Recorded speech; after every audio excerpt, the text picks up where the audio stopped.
Okay. Hi, everyone. I'm Karen Harper. Welcome to Nashville Jung Circle's discussion on Jung and the paranormal.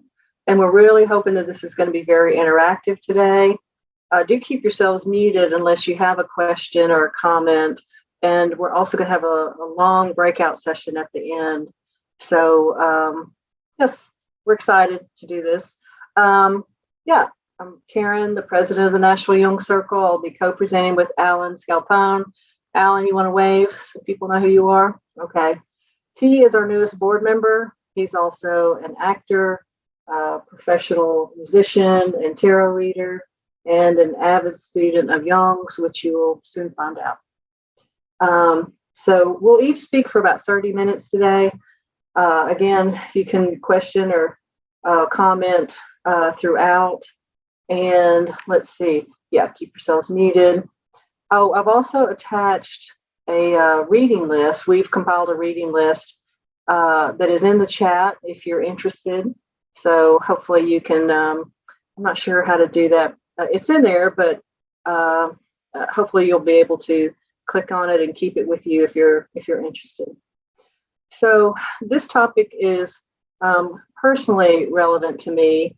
I come from a long line of highly intuitive people in my family, and I've experienced a lot of paranormal activity, all kinds of things. So this is right up my alley.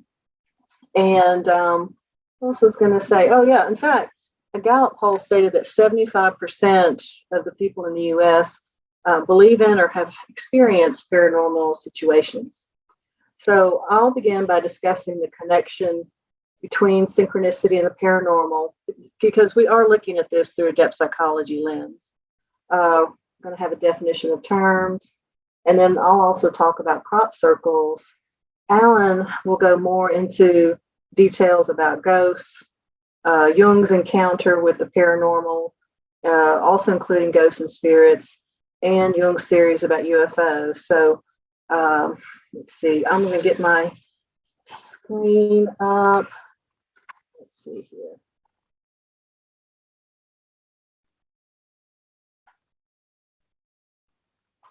There we go.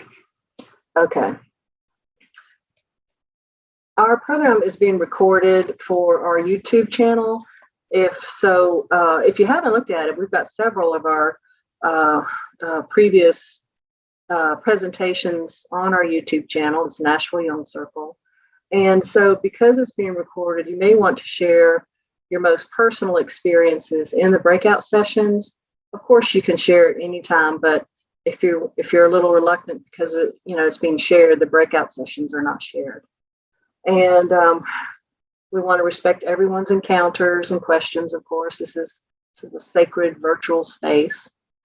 And we chose the title Ghosted, Jung and the Paranormal, because, of course, it's a pun to illustrate, using current slang, that Jung was ghosted or dismissed by the psychology field, which disappeared on him for his views on the paranormal. And, he was a scientist and a mystic, and also because he broke away from his mentor, Sigmund Freud, who emphasized that sexuality was the focus of the unconscious, while Jung wanted to expand on the personal and collective unconscious. Our program today is also 1 week away from the beginning of the archetypal holiday season, during which paranormal experiences typically increase. The veil between this world and the next is thin, and weird experiences seem to occur more frequently at this time. In fact, weird used to be spelled W-Y-R-D, that's the etymology, and it means having a foot in both worlds. Indeed, the dead are celebrated and honored in several holidays between October 31st through November 2nd. With Halloween, Dia de los Muertos, the Day of the Dead, Samhain, a Celtic festival from which Halloween originated, and people would light bonfires and wear costumes to ward off ghosts. Roman Catholics celebrate All Souls Day on November 2nd. And then there's Diwali, which is India's festival of lights, where they also gather families and to celebrate the light, overcoming the darkness, and they have lots of sweets to share. So this season is abundant with archetypal customs, holidays, and paranormal activity because it is liminal space, meaning it is an in-between state or a transition time. October itself is a liminal month. The days are shorter. It carries the archetype of dying and death. The light is dying. Nature sheds its leaves and harvest in preparation for the transition to winter, which is perhaps why all these upcoming holidays are celebrated throughout the world. Let's see, I want to go to the next slide. There we go.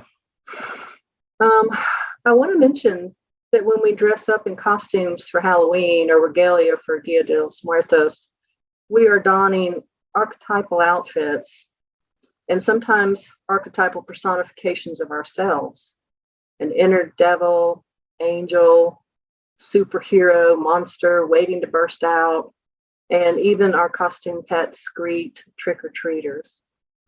I had to share the Freudian slip. I did that once for Halloween. It was not that nice, but it was funny. I enjoyed it. So does anybody want to share which part of the self you'll be wearing next weekend? I can't see everybody, so maybe Adele or Whitney can, or Michael, can you see if there's anybody? No hands raised yet. Okay, all right. Well, think about that, whatever you choose to wear, or who you choose to wear. And let's see, next slide. All right. Karen, can you maybe just for a moment say just a little more? I never thought of choosing an archetype when I went trick-or-treating. I was always looking for the candy. but say more, a little more. Well, lots of times it's our shadow side. Right? Whether it's a devil or a monster. Sometimes you're right, the gold is in the shadows, so you want to be an angel or someone like that. And it's just fun, I think, exploring different aspects of ourselves. Doesn't always take a lot of thought to don a costume, but for some people, they really get into it. And that makes me wonder if they're even aware, right? That that there's kind of they're showing themselves. Yeah. Do you remember what you wore, Michael? You want to share? I'm thinking my grandkids. What's that? I was thinking of my grandchildren. Oh, okay. All right. So we're going to look at a definition of terms. Oh, Andrew. I can't see Andrew, but he's raised his hand. Yeah, I'm trying to get my screen to work. Okay. I had a question about the costumes. Do people, and I'm sure they do, but you talked about the shadow. What about the anima and animus? Yeah. Do you want to say more about that, and then I'll share what I want to say. Well, I know that there's 4 different layers of the anima and animus, so I would assume that depending on what level that person is in their journey during the anima and animus, they would be revealing that in their costume, perhaps. Right. You can, and I'm just thinking about the animus right now. Somebody could, kind of be a monster initially, burglar, something like that. I know at some point they become friends. Oh, I think there's some back reverb here. But spiritual figure, if somebody wants to be Gandalf, or I don't know who the other, or a lover, right? Don Juan, sexy pirate, something like that. Is that what you're thinking about, or? Yeah, that's exactly what I was thinking about. The just the different layers to their development. So yeah, that's what I was thinking about. Yeah. No, that's a really good question. Appreciate that. The Jungian concept that comes to mind for me is the idea of persona. That these costumes are kind of a play with that, where you can take on a different persona, a different social mask, and try out a new role. Mm-hmm. Yeah, good point, Alan. All right. Well, thank you. I'm going to go back to this slide. So definition of terms. There is a difference, by the way, and that's on the next slide, but I'll talk about it now. There is a difference between ghosts and spirits, and I know Alan's going to talk a lot about this. But Jung considered spirits to be the psychic phenomena originating from the unconscious and said one cannot prove that spirits do not exist. According to paranormal podcaster Brandy Fleck, ghosts are impressions in space and time and are unlikely to interact with you, while spirits are the souls of humans and other sentient beings like animals who've passed on. Ghosts are oftentimes unaware they're ghosts, while spirits are aware and active. So Fleck suggests that ghosts don't have consciousness and they may be imprints of energy, while spirits are conscious. Anyone want to reply to that?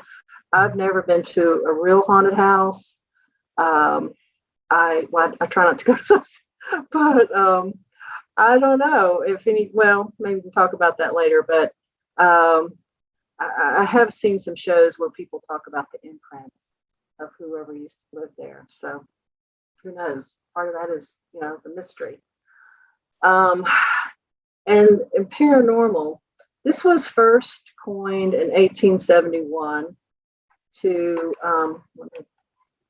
grab this, sorry, trying to admit somebody. Michael and Adele, can y'all be looking out for that? Yes, I'm catching them. Okay.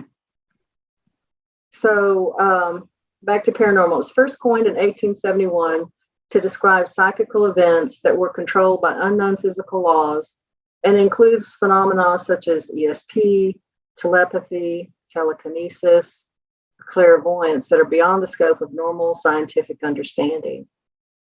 And Jung said that paranormal psychic phenomenon has interested him all his life. Usually they occur in acute psychological states, emotionality, depression, shock, etc., or more frequently with individuals characterized by a particular personality structure where the threshold to the collective unconscious is habitually lowered. And of course, Jung had many experiences himself, which Alan will talk about, and so did his patients and former mentor. So Freud, his former patient, quantum physicist Wolfgang Pauli, Jung's colleague and former patient, he would walk into a laboratory and equipment would often fall, break, shatter, or burn unexpectedly, which was then it became known as the Pauli effect because it happened so often. Freud also wrote 6 essays on telepathy, and he called it thought transference. So, and aside from an archetypal perspective, so much of what could be considered paranormal, such as UFOs and crop circles, are alien to us, and so they could be considered archetypal others. Jung suggested a psychological study of the paranormal. We're talking about premonitions, ESP, telepathy, hauntings, ghosts, magic, that it does not question the validity of the experience, but he suggests that we ask, who is it that sees a ghost? Under what psychic conditions do they see it? And what does a ghost signify, which may be a symbol? Jung surmised that many paranormal experiences arise from the unconscious, and that's perhaps like when people are asleep, the unconscious is more available and in tune with whatever may go bump in the night. So we're going to talk about synchronicity. Yeah, It's defined as meaningful coincidence, an acausal connecting principle, and numinous. Acausal, of course, meaning without apparent cause. Synchronicity is key in understanding the paranormal, which we will discuss further as it is the foundation of paranormal experiences. And honestly, I didn't know that until I started researching the paranormal. It makes sense, but I just wasn't conscious of it as I am now. So, excuse me. Hang on a second here. I've got a call coming in. There we go. It's important to think about images and their meanings, as well as the synchronicity of why and when a paranormal event occurs. Numinous means an experience or a very feelings-oriented awareness of something that is beyond the sphere of what is usual, intelligible, and familiar. That is according to Rudolf Otto in his book, The Idea of the Holy. Numinosity can inspire awe, horror, dread, disbelief, confusion, or ecstasy. Physical symptoms often include tears, shaking, silence, screams, profanity, all of these which can be cathartic to release. Experiencing a paranormal event can also induce ontological shock, which means one's worldview is no longer the same. And Alan will go further into this during his talk. Psychoid was first described in 1907 by Hans Dreich as intuitive phenomenon in a non-physical entity, and Jung elaborated on the non-physical aspect by calling it the psychoid archetype, which of course has its own energy.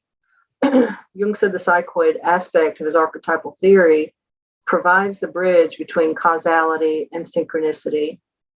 So remember that archetypes such as the psychoid are completely unknown, and we only view them and get to know them through forms, images, and symbols. According to von Franz, the psychoid system is an element of the psyche which appears to mix with organic matter.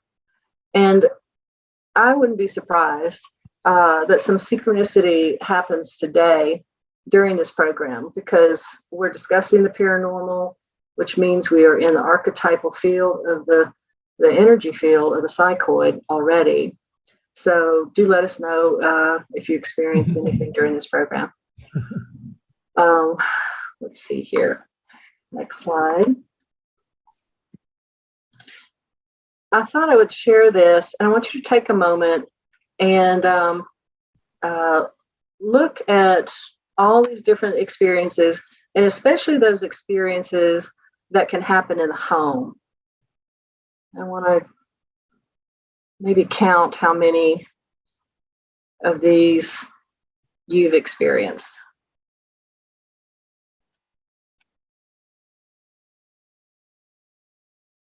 I know for those that are in the home, I've experienced all but 7.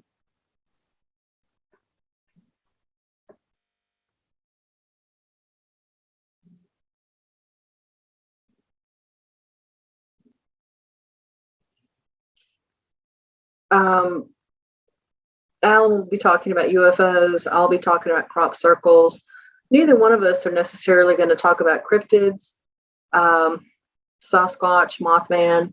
There's certainly a few others. I think some of that is very cultural. For those of you who are in the Nashville area, I know somebody who swears he saw a Bigfoot in Goodlettsville. This is decades ago, before it was built into that small town. He was on a back road around midnight, and one crossed the road in front of him. So you never know. I think they're supposed to be in the Smoky Mountains. I don't know. Anybody have anything to say about that? You won't be very quiet. Okay. So let's see. We're going to go on to the next slide. Synchronicity. We can't say enough about it as it relates to the paranormal. It is a meaningful coincidence. As I said before, it's an acausal connecting principle and numinous. Let's see. Acausal, because time and space are constructs of the mind, according to philosopher Schopenhauer. And I think there's certainly people in the modern world who are also realizing that.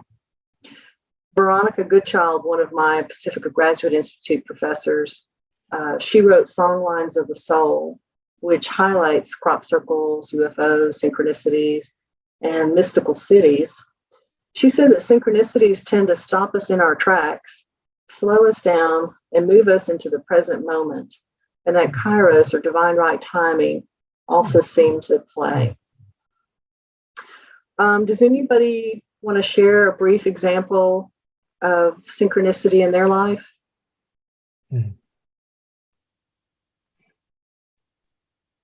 Yes. Hi, Ed, go ahead. Curiously, being with you all today, my wife and I, is a synchronicity. We were planning travel to a place in Kentucky, and our closest airport was Nashville. And so we had planned it out, and on the same day we were about ready to leave, I get an email from Adele saying that she had seen a post I put on Facebook and wondered how I was doing and whether I was keeping up with my Jungian stuff. And so we made a time to see each other on that turnaround. So there was no plan initially, but on the very same day we flew to Nashville. A good friend from Nashville got in touch, quote, out of the blue, end quote.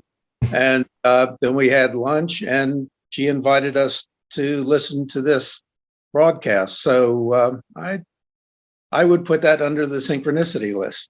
Oh, beautiful. Yeah.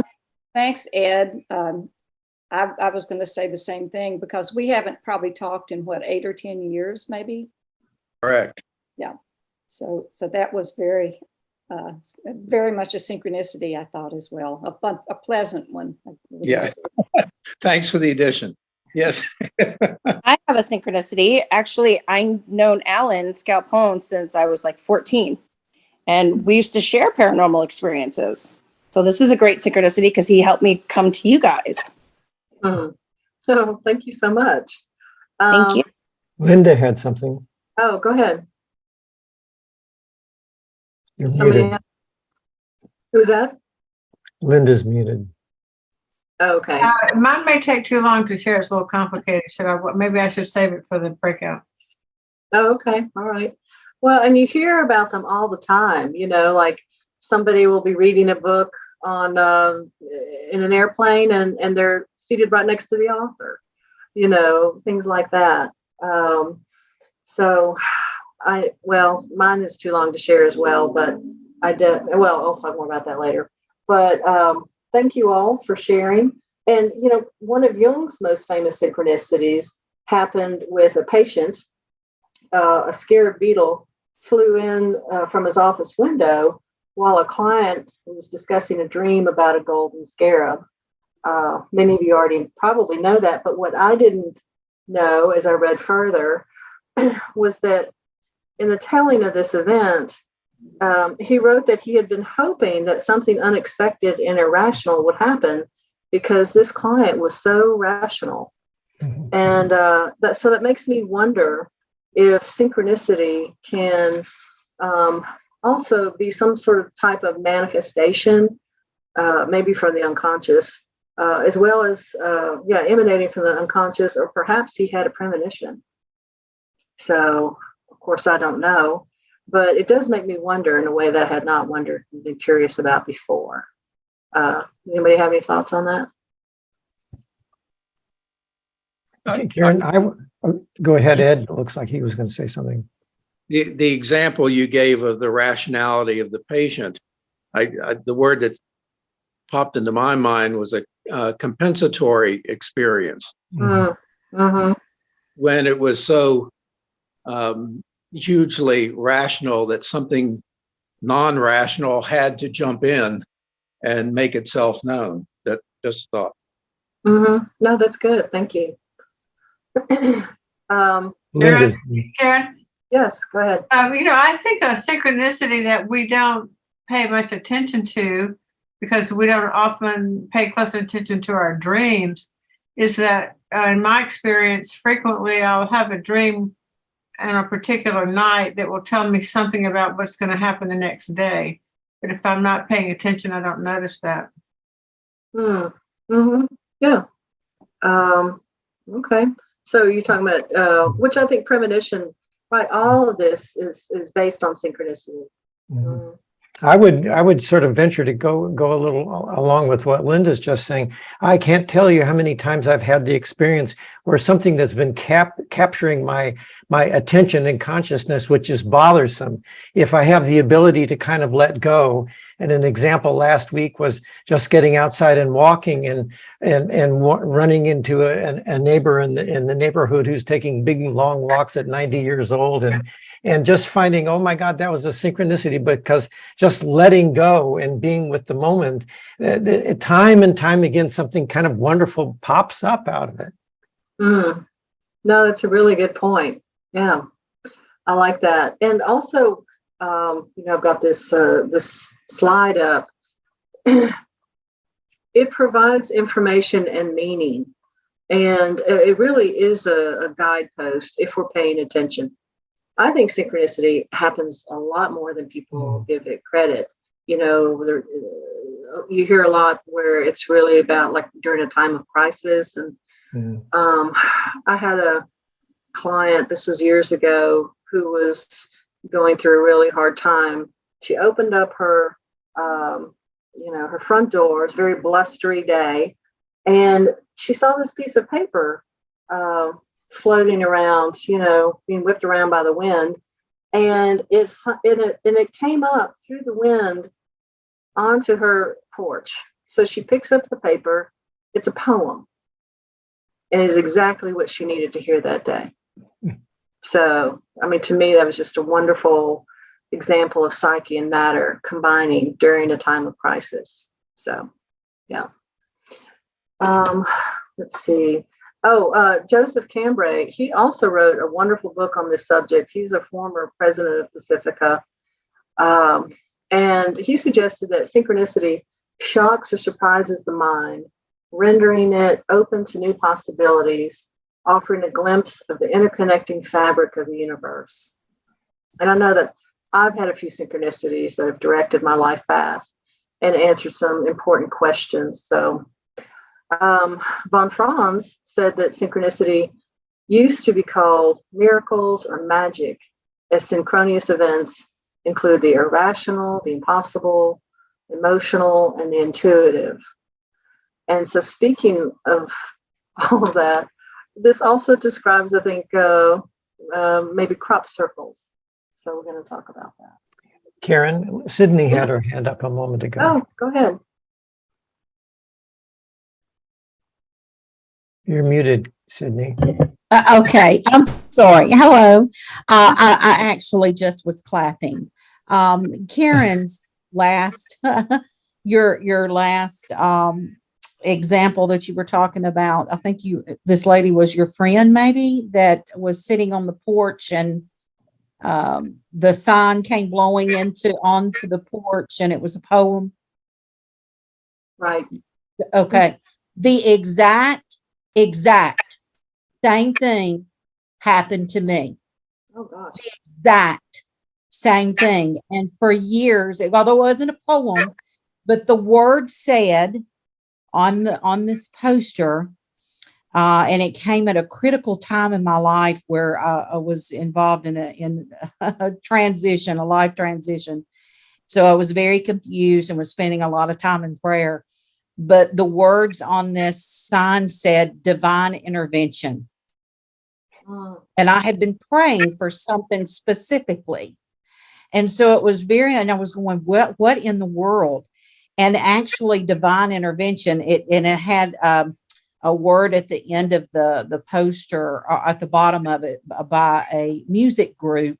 And it was actually a cover name for an album. But anyway, very significant.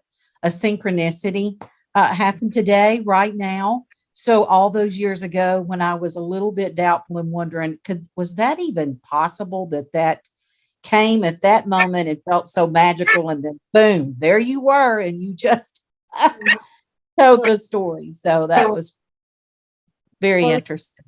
Well, thank you so much for sharing. Yes, that's it does feel And by the way, just to tell you, I don't want to dominate at all, because I definitely could. I've been a lifetime paranormal researcher. I'm an author and have published over a dozen books on the paranormal. So all of these things that you're talking about, it's just everything that I've known all my life. And so very, very interesting. But anyway, I'm glad to be here today. Thank you. Thank you so much. And if you want to put some of your books in the chat, that would be great. Unless you want to remain, incognito or something, that's fine. I'll respect that. But thank you for sharing. Yeah. Thank you. So we're going to move on to crop circles. And let's see. Crop circles began appearing in the 1970s, and they were all circular formations until 1990. They appear in agricultural fields, often during the summer in England, but now more than 50 countries have reported sightings, including the US and Canada. And I know of one that happened near Cincinnati, Ohio. It appeared near the Serpent Mound, if any of you are familiar with that, in 2003. The Serpent Mound was built on top of an ancient meteor impact site. And it also, the mound itself aligns with, aligns with the summer solstice. So that speaks to something, well, the circles are often found on or near geodetic energy lines, which some people call ley lines, and they facilitate higher states of consciousness. So, but let me get back to, I wanted to add that in. So Michael Glickman, he's in our reference list. He first visited a crop circle in 1990. And he said, above all, my memory is that of otherness. And that speaks, of course, right? We were talking about the archetypal other. So he believes that circles have been established for communication, and their conversation or language is that of forms, shapes, alchemical images, sacred geometry, and numbers.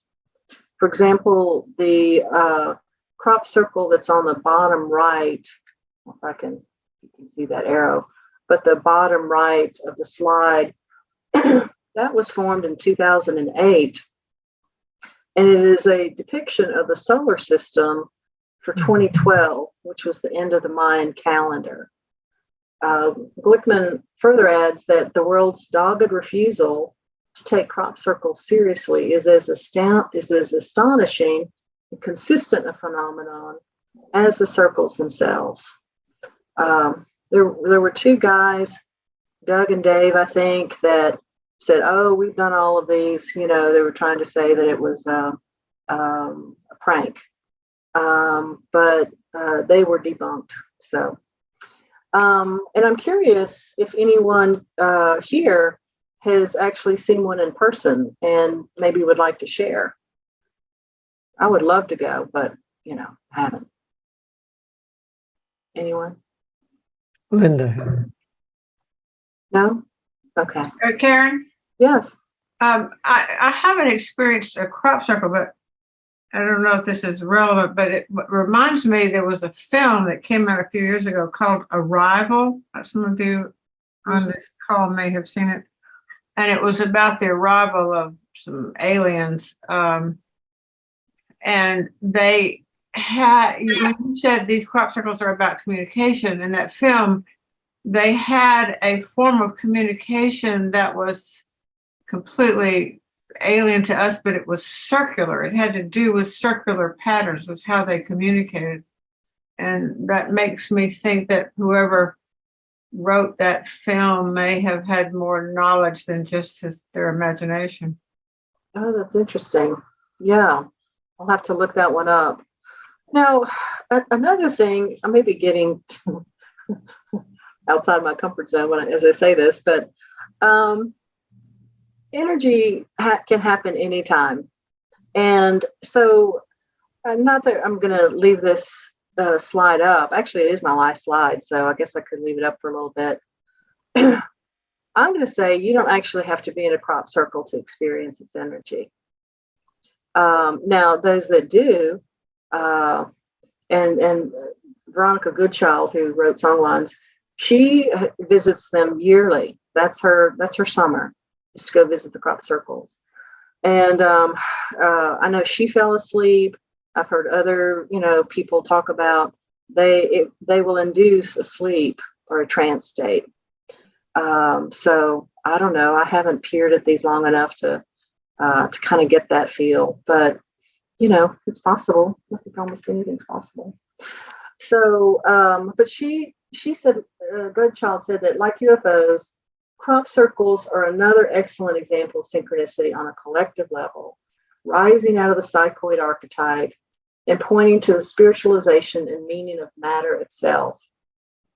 And the other thing that is, I think, very significant about crop circles is that mandalas are central, pardon the pun, to crop circles. Mandala, as many of you may know, is a Sanskrit word for circle. And Jung noted that mandalas spontaneously appear in dreams and sometimes during conflict. In fact, Jung drew countless mandalas after he professionally separated from Freud. So remember that in times of crisis, synchronicity can occur, which may account somehow for crop circles and UFO sightings, particularly because UFO crafts and mandalas are often circular. And mandalas are a symbol of formation and transformation, according to Jung, and seen as a symbol for the self and an aspect of individuation, which I believe Alan will speak about. Any questions or comments before I turn this over to Alan today? Karen, may I say something? Yes. So there is a book, I just put it in the chat, called Crop Circles, Jung and the Reemergence of the Archetypal Feminine. Oh, nice. I came across and just got on my Kindle.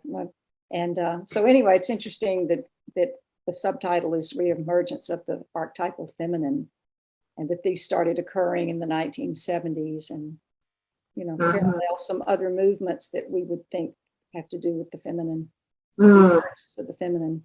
Oh, definitely. I'll check that out. Thank you for adding it.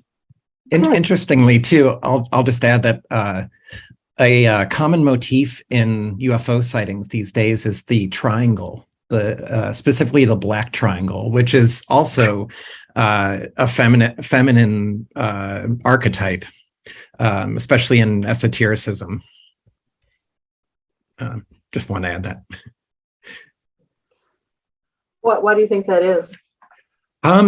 It goes back to I think maybe the idea of the Trinity, the Holy Spirit somehow being a feminine third in Christian thinking, in Western philosophy, Western thinking. Just something I read on that, something I came across. Oh, thank you for sharing. And the floor is now yours, Alan. Okay, cool. Let me share my screen here.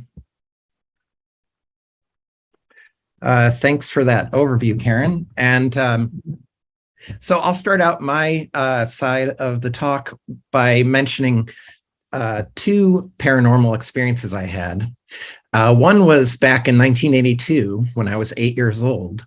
And I had these comic books, these UFO comic books from the 70s that I had been reading. And I went over to a friend's house for a sleepover. And that very night, we were eight-year-old boys, couldn't sleep. And we looked out the window and saw the astonishing sight of an orb, which is a sort of another classic motif of ufology.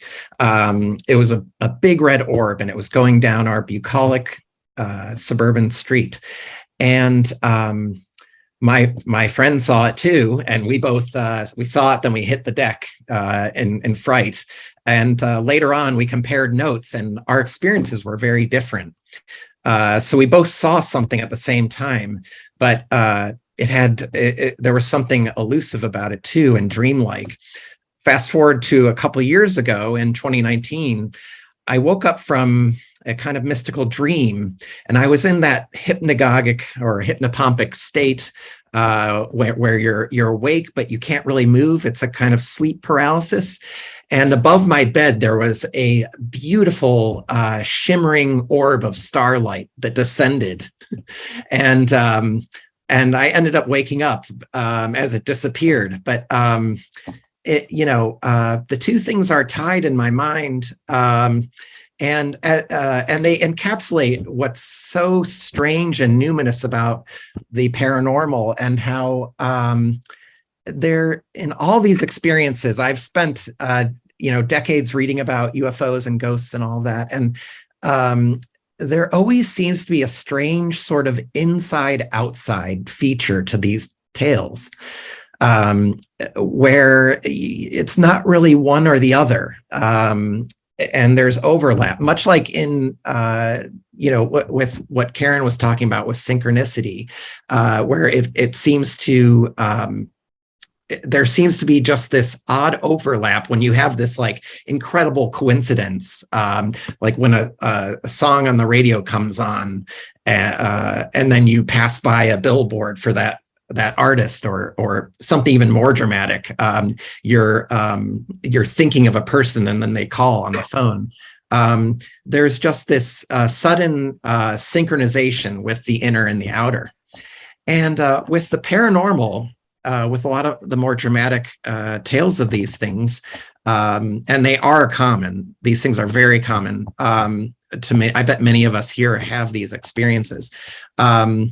The paradox of the inner, it being both inner and outer, is increased for sometimes there is physical evidence. Maybe there's a little bit of radiation in the area. Maybe there's radar returns on a Navy radar, like there was, with the military admitting that they don't know what this new round of UFOs are, and they're forming a task force. So, and the paradox increases because oftentimes, the people experiencing the paranormal are not psychotic by standard definitions.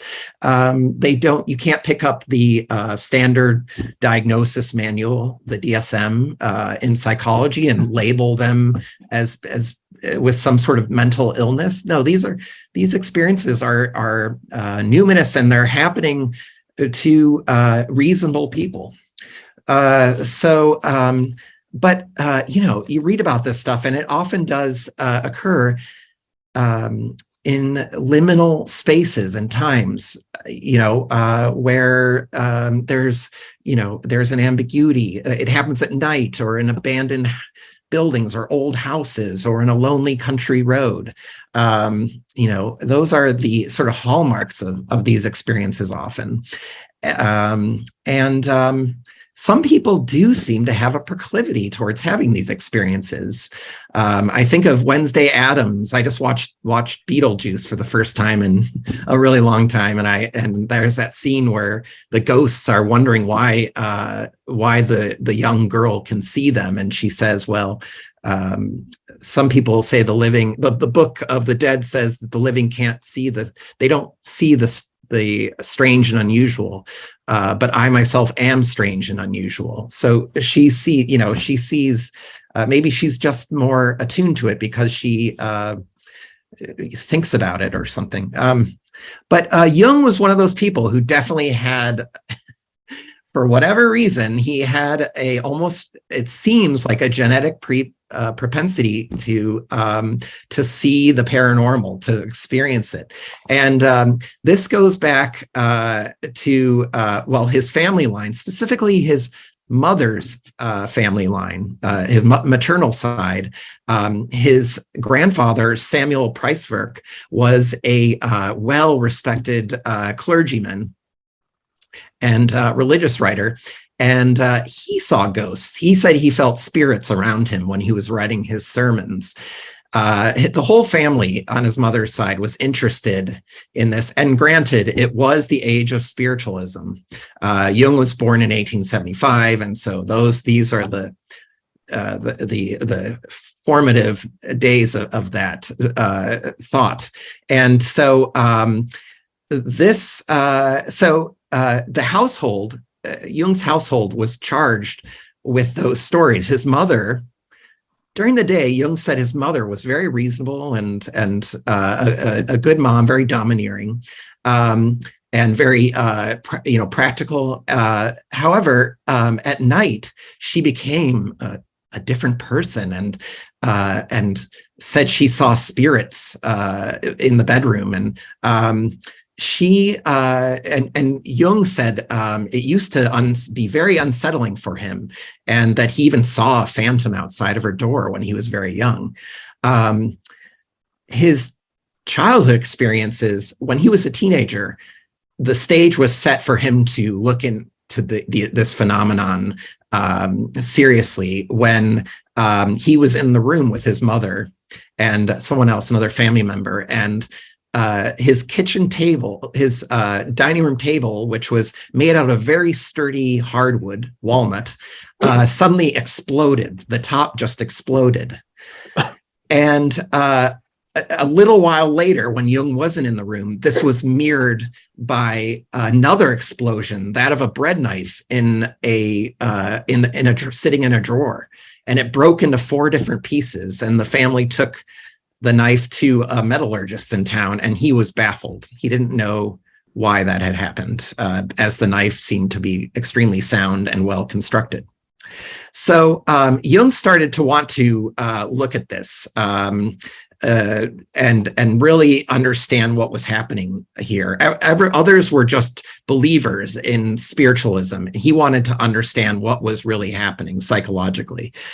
So he did his dissertation on his young cousin, who was a teenager, Helene Preiswerk. She was she was 15 or 16, and she suddenly became a medium one day and would fall down into these trances and start channeling ghosts. And I won't go into all the particulars of that. It's very fascinating. I read his dissertation, and basically, he comes to the conclusion that although there are some very unexplained things about her mediumship, and she had some hits, information that she couldn't have known, he felt that most of it had prosaic explanations, that she was sort of creating these personas, one of which she wanted to disown, the other which she wanted to become more alike. And he noticed that her own personality became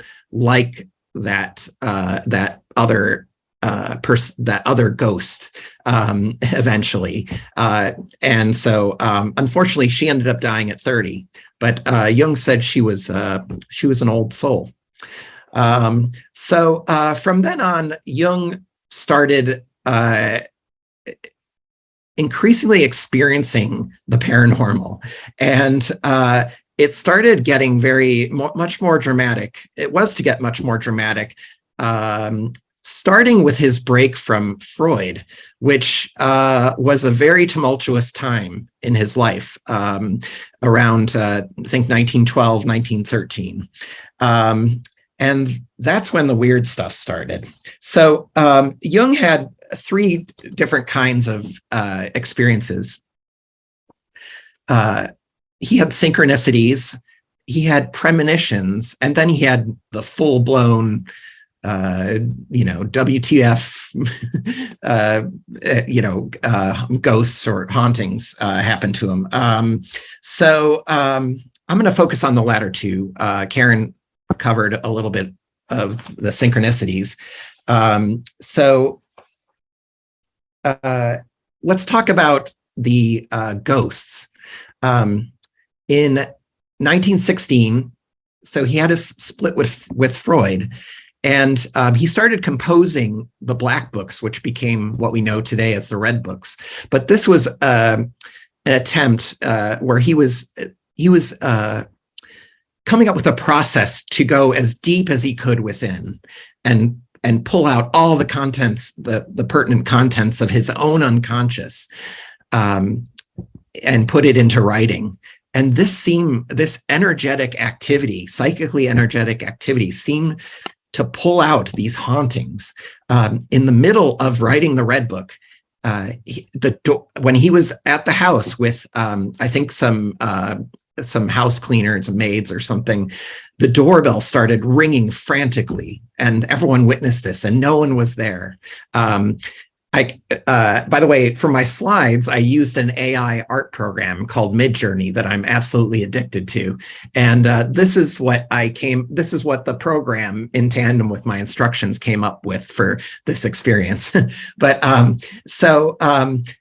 Jung said he felt the presence, and everyone present felt the presence of ghosts entering the room, and they heard audibly them cry, "We have come back from Jerusalem, where we have found not what we sought." So this happened for 3 days, and Jung decided to go into this experience and address what they're saying about Jerusalem. And that became his famous story that was later included in the Red Book, called 7 Sermons to the Dead. Another ghost experience was in 1920. In the summer, he stayed in England with a friend in Buckinghamshire. And he experienced a series of escalating hauntings, knockings, smells, loud noises, and it culminated in him waking up in bed to find a woman next to him, an older woman, missing half of her face. So maybe it's much like the hypnagogic or hypnopompic. I always get those two terms mixed up. One is the state when you're falling asleep. The other is when you're waking up. But maybe it's the same similar liminal state it was the same similar liminal state that I was in when I saw my orb. So the final one I'm going to mention here, the final ghost tale, is a dramatic one, and really interesting. He went to a church in Ravenna, Italy first he went in the 20s or teens, then he went back in 1933. And he had been to the church before and was very surprised to see 4 mosaics in the church. He was with another renowned Jungian, Tony Wolff, and they were marveling at these religious mosaics. And they studied him in detail and felt that it pertained to a particular motif of the Bible. And they discussed it for some time. And then they went home, and to their shock, they learned that those mosaics don't exist.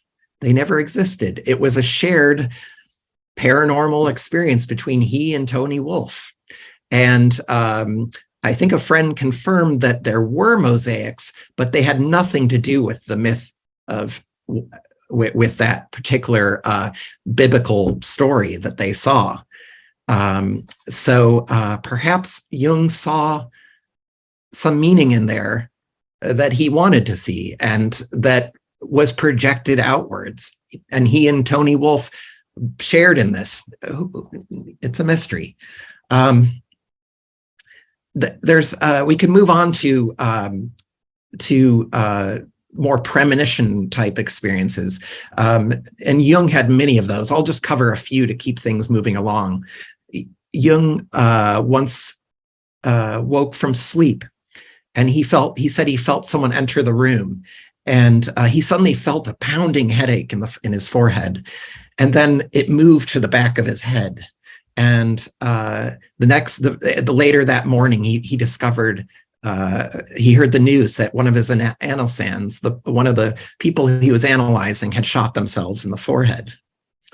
He had other visions of people in trouble. He was on his way to his daughter's house when he had the vision of a childhood drowning accident come into his head while he was in military service. A friend that had almost drowned, and it came on vividly and as a memory, and he was just thinking about it. When he got to his sister's house, her son, he learned that her son had almost drowned just moments before while Jung was having that revelry. On the conclusion of his on the eve of his mother's death, Jung had a powerful dream of something called the wild hunt, which is a folkloric motif that was very prevalent in Germanic culture hundreds of years ago and in folklore, which is basically that on a certain night, the phantom rider, who's kind of a green man Pan figure, rides with his hounds, and they collect the souls they collect souls basically, and that was on the eve of his mother's death. So I think he intuitively knew upon waking from that someone he knew was not going to make it after that.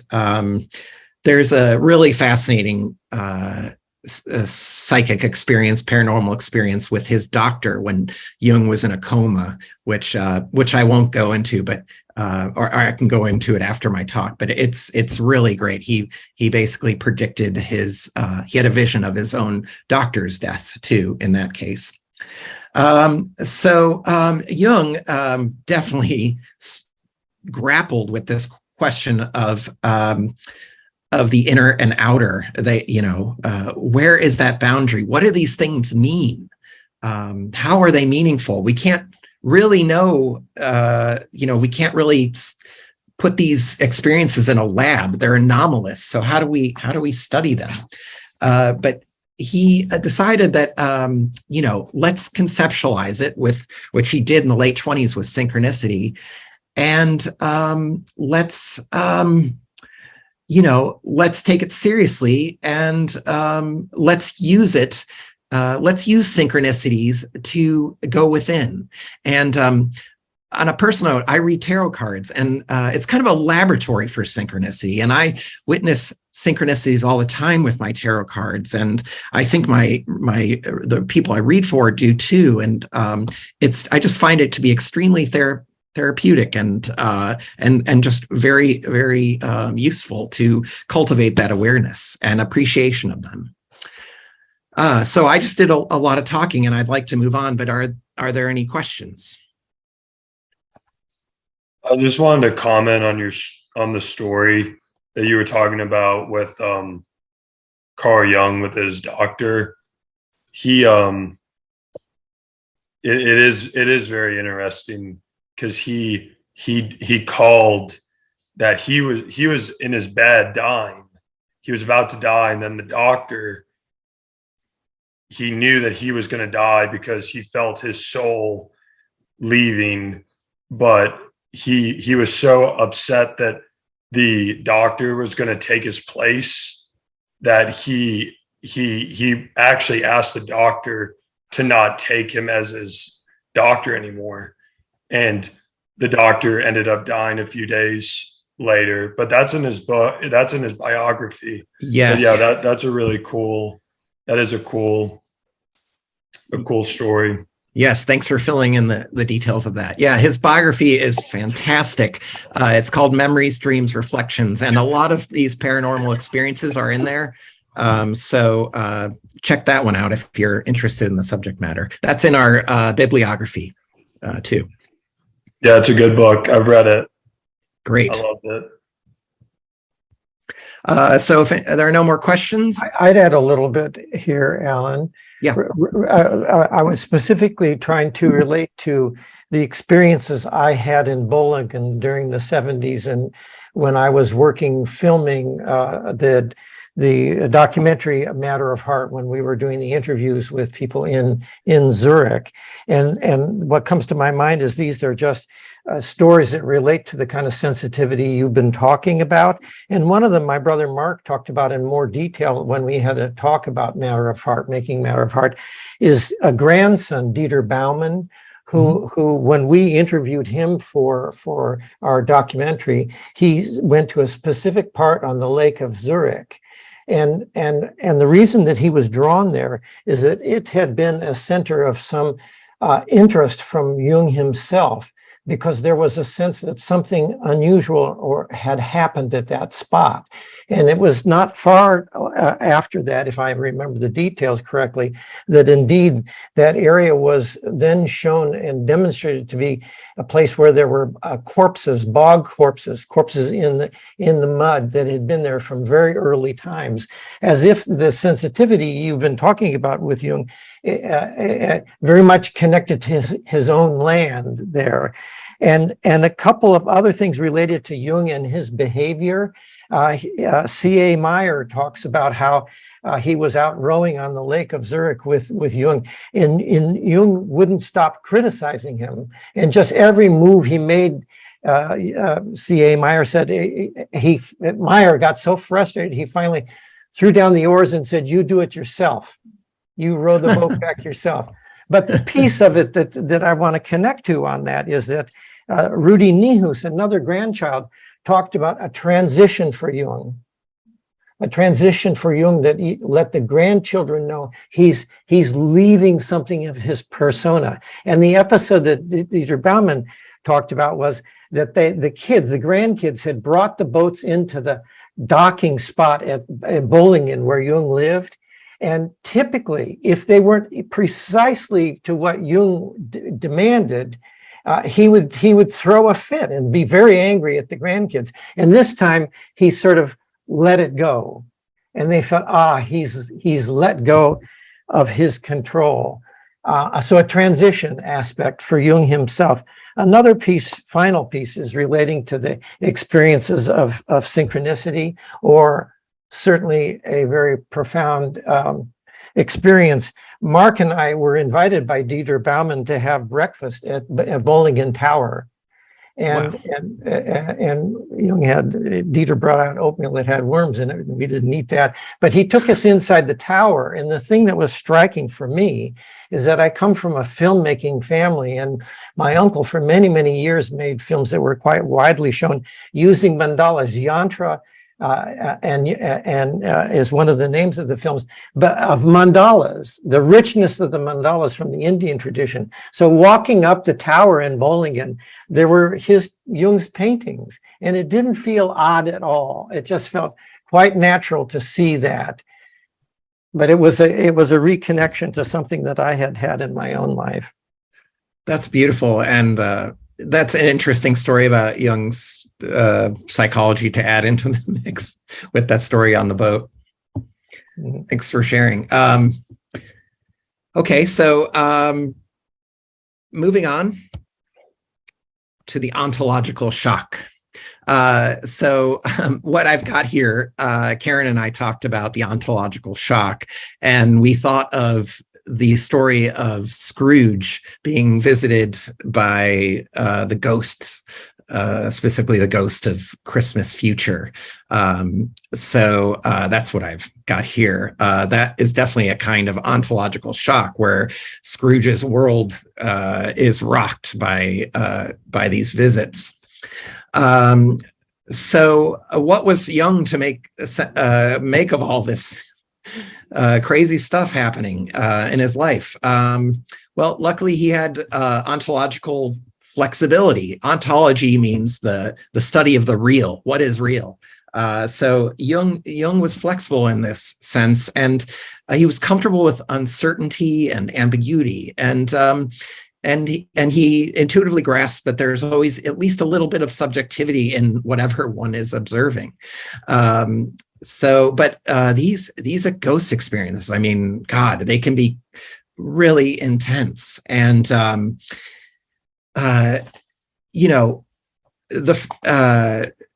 I took this term basically from the psychologist John Mack, the psychiatrist rather, who's great. His book Passport to the Cosmos is on the syllabus, on the bibliography, and I highly recommend it. Very sober, insightful look at this phenomenon from a psychiatry perspective, and so he came up with this phrase, the ontological shock, basically the emotional and cognitive upset, that comes from a severe challenge to your reality. Trauma victims undergo this. This isn't just relegated to the paranormal. That's why I think its reach goes into all areas of psychology as both a literal experience and then as a symbol or metaphor. So let's see here. I've known people who have taken strong psychedelic drugs like ayahuasca and or just undergone very strong altered states through intensive meditation or hypnosis or holotropic breath work, even Stanislav Grof's method of breathing to induce transcendental trance states. So we can get a lot of value from acknowledging the ontological shock and learning to hold it and I feel that depth psychology takes these things seriously. A lot of people who undergo these experiences are reluctant to come forward, as they would be with any kind of traumatic experiences. This could be because they're afraid of ridicule, or maybe others are involved, like in the admission of it or the profession of it, and it's a delicate matter to come forward with this, and it might cause trouble amongst society or amongst our social lives. But these experiences can be they're not always negative. In fact, the opposite is true. Oftentimes they are numinous. Jung found, he analyzed countless patients, and I've read countless case studies of in ufology and other paranormal subjects, and more often than not, these things connect us to a transcendental world. At first, it may be shocking or troubling or unsettling, but there's something about it widening our frame. Widening our ontological frame. And I think that people who have these experiences, there's a lot of ways to get to wisdom and consciousness, but the paranormal can be an excellent vehicle for this. Before I'm going to quickly move on to Jung's take on UFOs, does anybody have any questions? Am I doing okay on time? There's Linda with a question. Are we looking to go into chat rooms, Karen? You're muted. Yeah. If you can wrap up in the next maybe 5 or 10 minutes before we have adequate breakout time. No problem.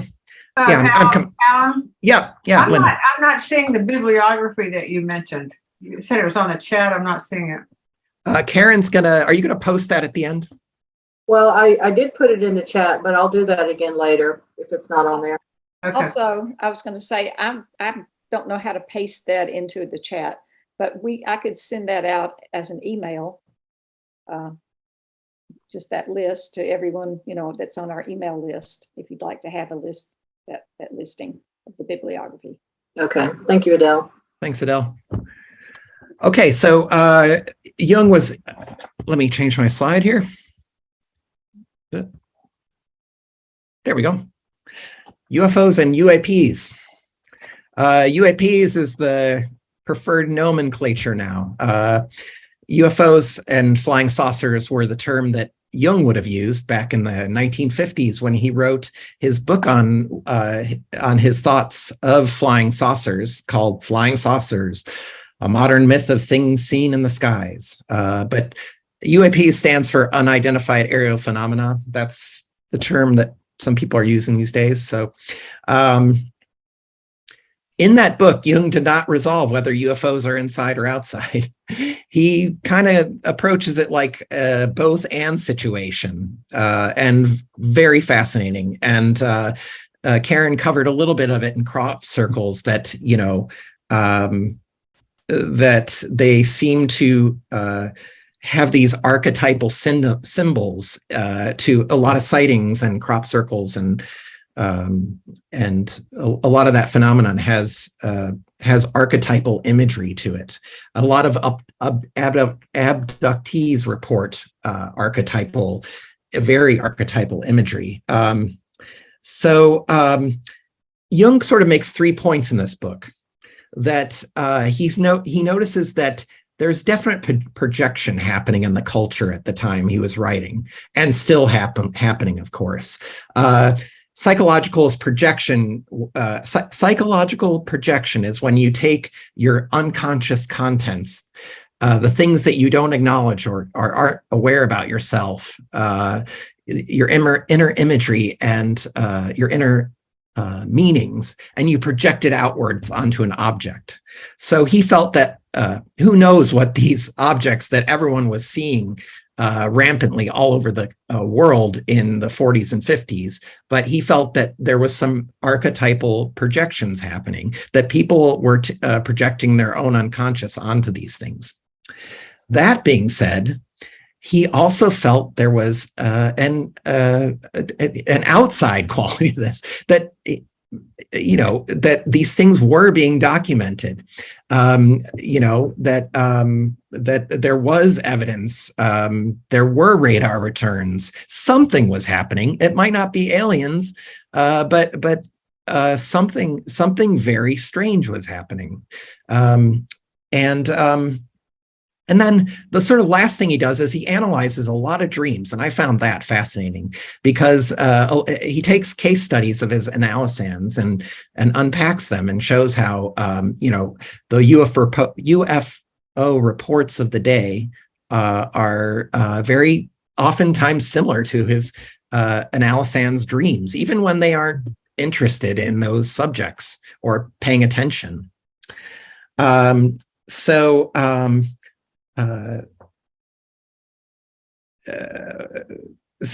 he comes up with this term, the divine rumor, which is that he felt, again, there's a spiritual quality to all these sightings, like a spiritual hunger. He felt that ever since the Enlightenment, God was sort of on the way out, being shown the door. And that psychology was kind of reclaiming the subjective experience with the start of the Romantic movement, and then through psychology, and that psychology should address this religious, what you could say is the religious function or the spiritual feeling, that it should incorporate that into psychology. And he felt that UFOs were tapping people into that. But he said that the phenomenon and the myth are co-arising, and they're moving together, and it's very hard to untangle them.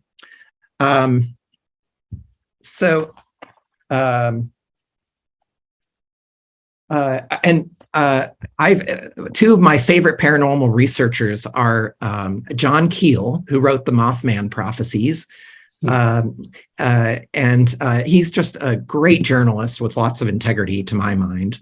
In 1969 or 67, rather, or in the late 60s, both he and Jacques Vallée, who's another extremely reputable, sober, the guy's intelligence is off the charts. And he spent his life researching UFOs. He was a consultant on Close Encounters, by the way. But both he and John Keel came to the same conclusions after scientifically studying countless cases of the paranormal. John Keel said these objects and apparitions do not necessarily originate on other planets and may not even exist as permanent constructions of matter. It is more likely that we see what we want to see and interpret such visions according to our contemporary beliefs. But at the same time, he was reporting them in detail and saying, these are happening, they happen to me. So that, again, the inner outer thing is that paradox rears its head. Jacques Vallée was another who there's a recent article by him that I think everyone should read. It's fantastic. It's in the bibliography. He says that many of these events have an hallucinatory quality.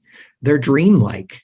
We can almost analyze them like dreams. But they're not quite dreams. They're not quite dreams. They're not quite real. Sometimes they are, though. I mean, those, you've seen the footage of I'm sure a lot of us have seen the new footage from the Air Force on those pilot cams, and it's not clear to the layperson what those are, but there's something happening. Finally, in regards to UFOs, I put in a plug for a really great book that I just finished called The Seventh Dead. And it's even though it's written by a musician, he's had lifelong paranormal experiences. And I think that book shows how if you're an experiencer of these things and they retain that ambiguity, yet feel very real to you, how you might process them in a very Jungian light. And he's gone through hypnosis and Jung's active imagination, and I think really teased out some important points in there. So yeah, I could keep going, but I want to wrap it up for our discussion. And I have a few more anecdotes. I have a great uncle who was a very credible witness to the 1952 Washington invasion of UFOs. And I've seen some other ghosts, and those are always fun to talk about. So we've just scratched the surface. Karen and I were saying you could have a whole seminar on this over a weekend, and it's true. But that we'll save that for another time. So should we go to the breakout rooms? Yeah, thanks, Alan. We're gonna go for about 15 minutes on the breakout room. I understand if people, we actually were going to keep this open until 6 today if people wanted to chat, but what I'd like to do is a 15-minute breakout and then come back for just a few minutes. And then we'll wrap up today. So I'm going to go ahead and start those breakout rooms. Let's see. Here we go.